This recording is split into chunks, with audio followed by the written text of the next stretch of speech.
உலக தாய்மொழிகளின் தினம்.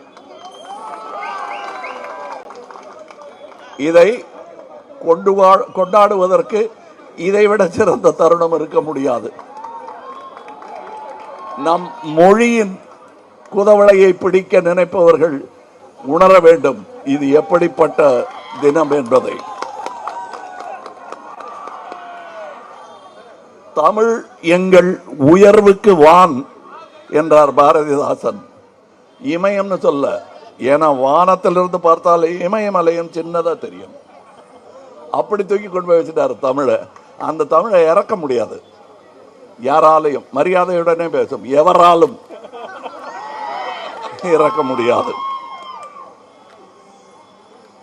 நான் என்னை பற்றி சொல்லும் போது பலர், வேண்டியவர்களும் விமர்சகர்களும் எதிர்கட்சிக்காரர்களும் சொல்லுது, தோத்து போன அரசியல் பேசுறாரு விடியான்றது அப்படின்பாங்க. நான் எப்படி தோத்து போனேன் என்பதை நான் உணர்கிறேன் என்பதை உங்களுக்கு சொல்லுகிறேன்.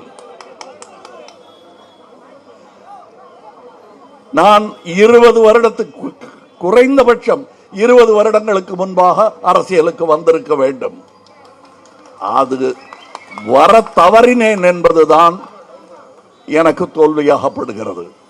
அப்படி வந்திருந்தால் இன்று நான் நின்று பேசிக் கொண்டிருக்கும் வார்த்தைகளும் இடமும் வேறாக இருக்கும்.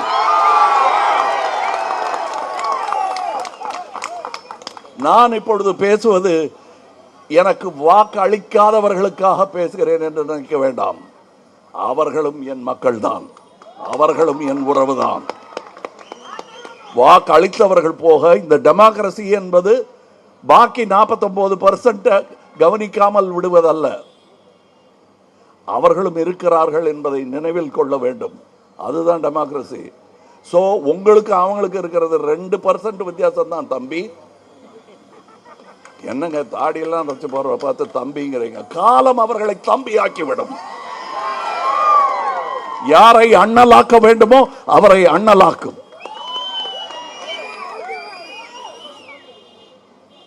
எங்களுடைய பணி, நம்முடைய பணி கடைசி ஒரு வாக்காளன் இருக்கும் வரையில் தொடரும்.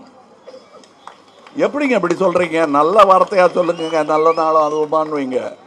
எங்களுக்கு மக்களுக்காக பணி செய்யும் எல்லா நாளுமே நல்ல நாள் தான். அதுக்காக தனி நல்ல நாள் பார்த்து காத்துக்கிட்டு இருக்க மாட்டோம். எந்த ஓட்டுக்காக பெரியார் இத்தனை நாள் தன்னுடைய உயிர் போகும் தருவாய் வரை பிரச்சாரம் செய்து கொண்டிருந்தார்? யாருடைய ஓட்டுக்காக? தனக்கு வேண்டும் என்பதற்காகவா? அவர்கள் எல்லாம் எனக்கு எப்படி காந்தியாரை பிடிக்குமோ அதையே அளவு பெரியாரையும் பிடிக்கும்.